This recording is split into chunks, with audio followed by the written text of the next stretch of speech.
सभी को किसान की बेटी पूनम पंडित का नमस्कार। राम राम जी, आप ठीक हैं? बहुत आशीर्वाद मेरे को देते हैं। देश के बुजुर्ग भी और युवा भी और मेरी बहनें भी। थार पे बहुत मुकदमे होंगे, ध्यान रखना। बड़ा सहयोग कर रहे हो, युवा में जोश भर रहे हो। आप जैसे कलाकारों को बार बार धन्यवाद करूंगी कि मेरे जैसे युवा में आप लोग जोश भरने का काम कर रहे हो, सच की आवाज को उठाने का काम कर रहे हो। देखो, मुद्दा चल रहा है किसानों का। माननीय मोदी जी कभी कुछ पास कर रहे, कभी किसी चीज की वोटिंग करवा रहे। वेस्ट बंगाल में चुनाव है, बंगाल वाले जरा ध्यान दें, आप कंगाल ना हो जाए। मेरे पेज से चल रहा है भाई, सभी देख रहे होंगे कि कंगाल आप ना हो जाए। ध्यान रखें, चुनाव है सभी राज्यों में।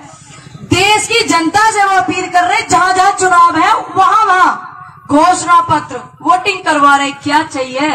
अरे हम उड़े बैठे हैं बॉर्डर पे, हमने जो चाहिए वो तो दे दो पहले, है कि नहीं? हमारे अधिकार हमने दे दो, ये बिल वापस कर लो। और ऐसे ऐसे ऐसे ऐसे नौजवान जो युवा बेरोजगार है, चप्पल घिस गए इनकी रोड पे चल चल के, इन्हें रोजगार दे दो। और तुम्हारी पार्टी के जो बदतमीज प्रवक्ता है, ऐसी ऐसी नारियों का अपमान करते हैं। एक जो इनके हैंगे नेताजी, उन्होंने तो माँ दुर्गा को भी नहीं बख्शा। अनुरोध है, इन्हें सम्मान दे दो और इन्हें कबाड़े को लिकाड़ो। नए नए युवाओं को लो, कबाड़े को लिकाड़ो। और हमारा जो मुद्दा चल रहा, सह सम्मान, जितने भी मेरे किसान बुजुर्ग मेरे भाई शहीद हुए हैं, सभी को मैं नमन करना चाहूंगी, श्रद्धांजलि अर्पित करना चाहूंगी। अनुरोध है भारत सरकार से, पूछ रहे क्या चाहिए, क्या चाहिए, बता रहे क्या चाहिए। ये बिल वापस कर लो, ये कानून वापस ले लो, इनकी सहमति से नए कानून ले आओ। एमएसपी लिखत में पक्की कर लो, की है रहेगी। ज्यादा दिन हो गए सुनते सुनते, 2 करोड़ पद वो 14 करोड़ में तब्दील हो गए। 7 साल होगी भाई, तो 7 दूनी 14 करोड़ हो गए, नहीं हो गए? उन करोड़ों पदों को तुम भर लो। आज तुम पद भरन लग गए तो पद कम पड़ जाएंगे, जवान युवा कम नहीं पड़ने का। ऐसी ऐसी नारियों को सम्मान दे दो। 35 साल से महिला आरक्षण की बात चल रही, उसे लागू कर दो, है नहीं? 1965 से एमएसपी पक्की करो, ये कर दो।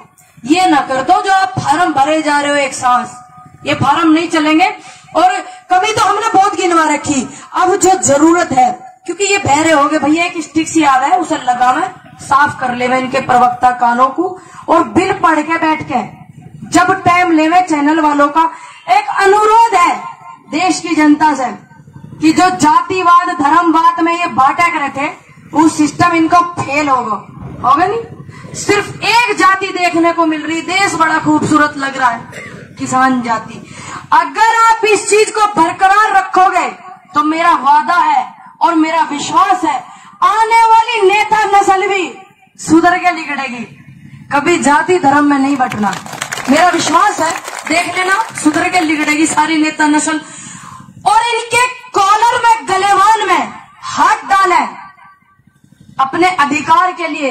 बताओ मेरे क्षेत्र में क्या काम करा, बताओ मेरे क्षेत्र में कितना डेवलपमेंट करा, बताओ मेरे यहाँ नारी का कितना सम्मान। जिन्होंने नारी के साथ क्रूरता करी है, उनके खिलाफ कितने आपने मुकदमे सक्षम करवाए हैं। इस तरीके जो नेता हमने वहां पदाधिकारी बैठाए, माननीय मोदी जी जो सूट पहन रहे हैं वो हमारे किसानों का है। 8 करोड़ 80 करोड़ 10 करोड़ का जो भी पहन रहे हैं, जो जूते पे स्वदेशी बनाओ, स्वदेशी अपनाओ भैया। हम भी कह रहे हैं मेक इन इंडिया बनाओ भाई, अपने देश को मजबूत कर लो। लेकिन माननीय मोदी जी तो सारे ही कपड़े विदेश के पहरे नहीं पहनते। तो कृपया करके जो उनके प्रवक्ता ज्ञान बांट रहे हैं, और माननीय मोदी जी भी ध्यान देवे भाई। आप पहले किसी भी मैंने ट्वीट देखा था अमित शाह जी का आ रहा कि खादी भंडारण से मैंने भी ये खरीदा। अच्छी बात है, खरीदो, हम भी खरीदेंगे।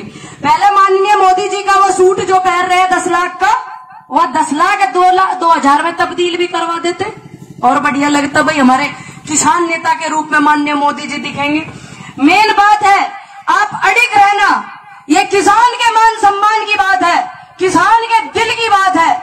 जमीन सांस होती है किसान की, फसल धड़कन और सांस को जब किसान से अलग करा जाएगा, मेरे हिसाब से आप जीवित नहीं रह पाएंगे। है नहीं? है आपकी सांस और धड़कन फसल, और जमीन नहीं रह पाएंगे। तो मेरा अनुरोध है, जब तक किसान सह सम्मान अपने घर इन बिलों को रद्द करवा के न चला जावे, आप एक दूसरे का साथ मत छोड़ना, एक दूसरे के साथ ही रहना। परिवार है, लड़ाई भी हो जावे, अंदर आपको निपटानी है लड़ाई। और जब तक जितने भी मेरे किसान बुजुर्ग शहीद हुए उनको शहीदी का दर्जा न देते हुए, तो आपको उनके साथ भी खड़ा रहना है। मैं अनुरोध करती हूँ भारत सरकार से, माननीय मोदी जी बहुत कहते हैं जय जवान जय किसान, हम भी कहते हैं। 2019 में चुनाव हुए, माननीय मोदी जी ने इस नारे को, जो हमारे पूर्व प्रधानमंत्री जी दे के गए थे, जय जवान जय किसान का नारा, खूब वाह लूटी थी ना। 2019 में चुनाव हुए थे, वाह लूट ली, चलिए अच्छी बात है। आपने जय जवान को सम्मान किया, लेकिन उनकी जांच नहीं हुई। जो 19 जवान मरे थे, शहीद हुए थे मेरे भाई बुजुर्ग, और हरामपंथियों ने जिनकी चैट वायरल हुई उनके खिलाफ अभी कुछ एक्शन नहीं हुआ। जय जवान को आपने सम्मानित करा, अच्छी बात है, करिए। और जो जय किसान है वो भी अधूरा बच रहा ना। आंदोलन, जन आंदोलन चल रहा, देश का आंदोलन चल रहा, अन्नदाता का आंदोलन चल रहा। जितने मेरे भाई, मेरे बुजुर्ग, मेरे बड़े शहीद हुए, क्या किसी नेता प्रवक्ता बीजेपी वालों के मुंह से निकले 2 शब्द उनके लिए? नहीं निकले। तो आप इस बात को भी ध्यान में रखा। हरियाणा में है, खट्टर सरकार है, बड़ा बवाल चल रहा है, कभी कुछ कर रहे हैं, कभी कुछ टिप्पणी कर रहे हैं, ज्यादातर हरियाणा वाले ही कर रहे हैं, ठीक, हमारे वाले भी बहने कर रहे हैं। लेकिन आप इस बात को ध्यान में रखना कि आपको क्या कहा जो सरकार देश में है, इस सरकार ने क्या कहा। 1947 से पहले जितने भी आंदोलन हुए सम्मानित लोग थे।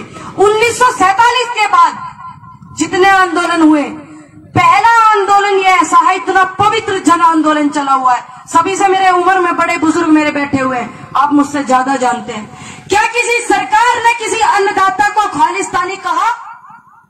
आपके यहाँ हुआ बुजुर्ग है मेरे से बड़े, आप बताइए, कहा हाँ या ना? नहीं कहा।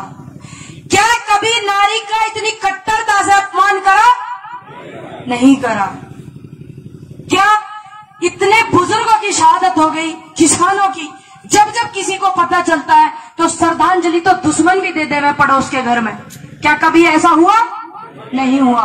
देश की जनता से अपील करती हूँ, बहुत इस चीज को ध्यान में रखें। और देश की जनता, बॉर्डर पे जितने अन्नदाता बैठे हुए हैं, आह्वान करती हूँ सच्चे युवा का जो राष्ट्रकरण की बात करेगा।